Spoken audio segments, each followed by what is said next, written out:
तब भगवान ने कहा, देखो नारी को कभी अपने पति का त्याग नहीं करना चाहिए, पति कैसा भी हो। पद्म पुराण की एक घटना भगवान ने सुनाई, एक घटना भगवान ने सुनाई। सुनो, एक स्त्री थी, उस स्त्री का विवाह हुआ, पति बहुत सुंदर था, विवाह हुआ। अभी वो हफ्ते भर अपने पति के संग रही कि पता लगा कि उसके पति को कोढ़ की बीमारी हो गई। कोढ़ जानते हैं, पूरा शरीर सफेद पड़ जाता है। दो प्रकार का कोढ़ होता है, एक कोढ़ वो जो शरीर को सफेद कर देता है, एक कोढ़ वो होता है जो पूरे शरीर में चमड़ी को गला गला करके गिराता है और मावाद बन जाती है, पूरे शरीर में दुर्गंध निकलती है पूरे शरीर से। एक पत्नी थी, शादी के अभी केवल 1 सप्ताह हुए थे, खबर लगी कि पति को कोढ़ की बीमारी है, पूरा शरीर अब कोढ़ की गिरफ्त में आने लगा है, पूरे शरीर से दुर्गंध निकलती है, मावाद बहने लगी, कोई देखे तो उसे घिन आती है। ऐसा शरीर उसके पति का हो गया। पर धन्य थी वो स्त्री कि अपने पति की ऐसे शरीर, ऐसी दुर्गति होने पर भी वो अपने पति से प्रेम करती और अपने पति की सेवा करके अपना पत्नी धर्म निभाती। वो स्त्री अपने पति की सेवा करती, कपड़े से शरीर को पोंछती और पति का बहुत ख्याल रखती। कोई और स्त्री होती शायद तो इस अवस्था में, शादी के अभी 1 सप्ताह हुए थे, इतने जल्दी कौन किसे स्वीकार करता है। पर उस नारी ने अपने अंदर के पतिव्रता को मरने नहीं दिया और उसने पति की सेवा की। बहुत लंबा समय बीत गया, शादी के 15 साल बीत गए। 15 वर्ष बाद उसका पति बाहर बैठा, ठंडियों का समय था, धूप में बैठा था। सोचो, वो नारी अपने मायके नहीं जाती इसलिए कि मैं चली जाऊंगी तो इनकी सेवा कौन करेगा। ना तो भाई सेवा करता है, ना परिवार में कोई आगे बढ़ता है। पत्नी करे तो करे, नहीं तो वो मर जाए। धन्य थी वो नारी जो पति की सेवा करती। एक दिन पति सर्दियों के दिन बाहर आंगन पर बैठा था, तभी उस नगर की एक सुंदर वैश्या वहां से गुजरती है। राजा के घर नाचने जाती थी वैश्या। जब वो राजा के घर नाचने जाती तो उसी रास्ते से गुजरी। आज कोढ़ जिनको था, उस कोढ़ी ने उस स्त्री को देखा, आहा कितनी सुंदर है ये, और उसकी सुंदरता पर लट्टू हो गया। उसका मन वैश्या के पीछे चला गया। शाम को बड़ा उदास था। पत्नी ने कहा, स्वामी जी क्या हुआ? तब कह दिया, क्या बताऊं, आज यहाँ से वो स्त्री गई, उसके संग मेरा मन चला गया। तुम बहुत बड़ी, देखो एक पति अपनी पत्नी से कह रहा, सुनना जरा, ये पद्म पुराण में लिखी घटना है, सच घटना है, कोई मुंह जवानी की नहीं। हाँ, उस पति ने कहा, उस कोढ़ी ने कहा अपनी पत्नी से, सुनो, एक बार तुम चाहो तो वो वैश्या मुझसे मिल ले, बस एक बार उससे मिलने की इच्छा है। वो वैश्या है ना, वो मुझसे मिल सकती है, उसे हम जितना पैसे चाहिए पैसे दे देंगे। अब एक पति भला अपनी पत्नी से कह रहा है कि तुम हमें उस वैश्या से मिला दो, पर पत्नी तो पतिव्रता थी, भला पति की ये आज्ञा भी कैसे टालती। आज तक किसी आज्ञा का उल्लंघन किया नहीं था, ये आज्ञा कैसे टाल। ठीक है, मैं आपकी मुलाकात जरूर कराऊंगी, यदि आपकी इच्छा है तो ठीक है। वो पत्नी उस वैश्या के घर जाने लग गई। सवेरे 4 बजे जाती, उसके घर का झाड़ू करती, बर्तन करती, चौका करती, चली जाती। वैश्या ने देखा कि मेरे घर झाड़ू पोंछा कौन करता है। एक दिन उस वैश्या ने ताड़ लिया अर्थात देख लिया, छिप करके देखा कौन आता है मेरे घर काम करने। देखा तो ये पतिव्रता। अच्छा, ये इतनी बड़ी पतिव्रता है, इसके चर्चे चारों तरफ फैले थे। लोग जानते थे कि फलाने की पत्नी बड़ी पतिव्रता है, पति को कोढ़ है, फिर भी वो सेवा करती है, घृणा नहीं करती, नफरत नहीं करती, उसे घिन नहीं आती। वैश्या चरणों में गिर पड़ी, देवी तुम इतनी बड़ी पतिव्रता हो, मेरे घर झाड़ू लगाओगी, पोंछा करोगी, तो मैं तो वैसी वैश्या हूं, मुझे नरक में भी शायद जगह ना मिले। तुम इतनी बड़ी पतिव्रता मेरे घर झाड़ू क्यों लगा रही हो, बताइए।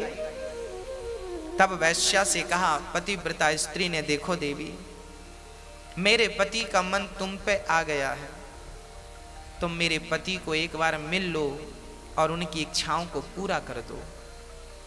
जब इस प्रकार का निवेदन एक पतिव्रता नारी ने उस वैश्या से किया, वैश्या को पता था कि इसके पति को कोढ़ का रोग है, शरीर से दुर्गंध निकलती है, परंतु आप कह रही हो तो ठीक है, कल शाम के समय, कल रात्रि के समय आप अपने पति को मेरे घर ले आना, मैं उनसे जरूर मिलूंगी, भेंट करूंगी। ठीक है। अब ये पतिव्रता नारी अपने पति को ये समाचार सुनाती है कि वो आपको कल मिलेंगे। अब तो ये पति बड़ा प्रसन्न हो गया। दूसरा दिन हुआ, शाम हुई, चलने का इंतजार। अच्छा, ये कोढ़ी था, ज्यादा दूर चल नहीं सकता था, शरीर जर्जर था। हाँ, शरीर बीमार था ना, शरीर जर्जर था, शरीर तो जर्जर था पर मन चंगा था। कुछ दूर चला, पत्नी ने हाथ पकड़ करके अपने पति को चलाया। इसके बाद थक गया, कहने लगा मैं चल नहीं सकता, पर मेरी इच्छा है उससे मिलने की। बैठ गया, रोने लगा। पत्नी ने कहा स्वामी जी रोइए मत, आप मेरे कंधे पर बैठकर चलिए। तब पत्नी ने अपने पति को अपने कंधे पर बिठाया। जरा दृश्य देखिएगा, ऐसा भारत और ऐसी पतिव्रताएं आगे मैं स्पष्टीकरण करूंगा। इस नारी ने अपने पति को कंधे पर बिठाया और वैश्या के घर जंगल के मार्ग से चली, गांव के भीतर से जाएगी। लोग क्या कहेंगे, पति को कंधे पर बिठाकर कहां जा रही हो, लोग हजार सवाल करेंगे। जंगल के मार्ग से जा रही है, कोई देख ना सके। पर उस जंगल में एक घटना और घटने वाली थी। क्या घटना थी? वहां पर एक संत बैठे थे। हाँ, वो संत, एक वहां का जो राजा था, उस राजा के घर में कुछ चोरों ने चोरी करी। चोरी करके धन संत की कुटिया पे छिपा दिया। राजा के सिपाहियों ने संत की कुटिया से धन को बरामद किया तो उन्हें लगा चोर ये बाबा ही है। तो उस संत को चोर समझकर राजा के सिपाहियों ने उसे सूल पर टांग दिया। सूल, पैना सा सूली अलग है, सूली मतलब फांसी। सूली अलग होती है, सूल अलग होता है।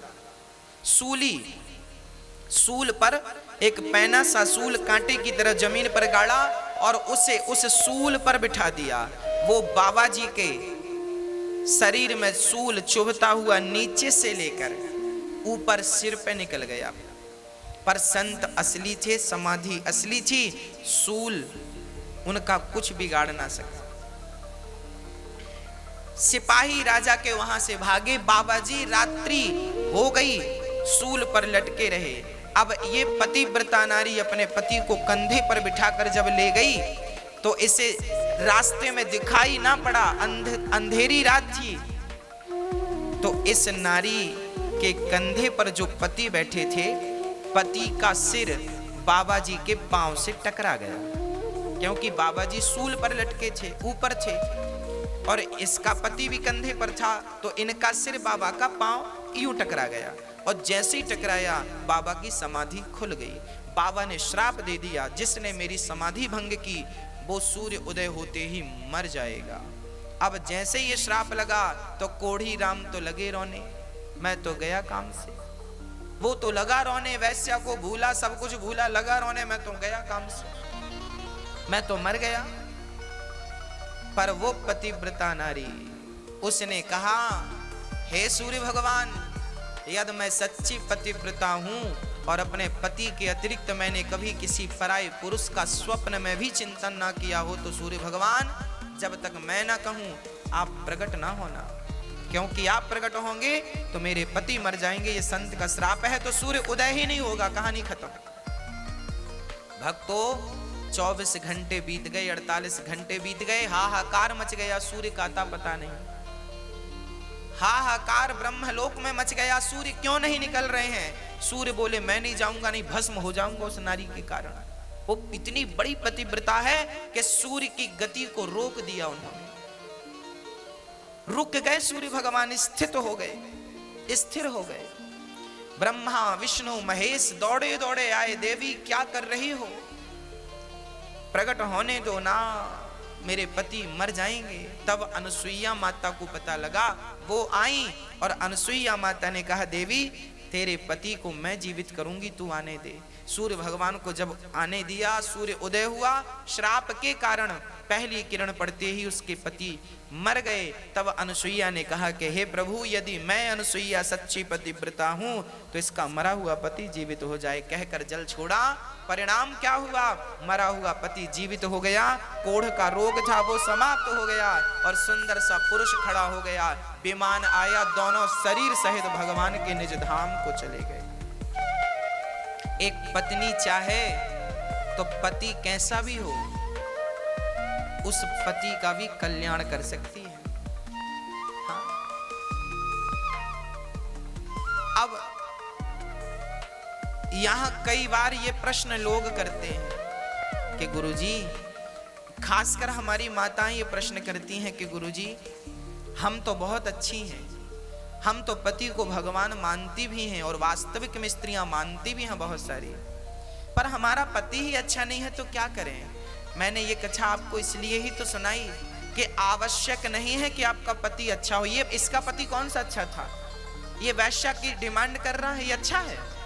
आपका तो शायद इतना गंदा भी नहीं होगा कि आप इससे कहे कि मुझे वैश्या के घर छोड़ दो। तो ऐसे घटिया पति थे इनके, पर ये पतिव्रता थी। देखो मेरी माँ, आप अच्छी हो, आप सही मार्ग पर हो, जमाना गलत है तो रहने दीजिए, आप सही मार्ग पर रहिए, आप सही हैं तो ठीक है। जमाना गलत है तो क्या हम भी गलत हो जाएं उनके साथ ना।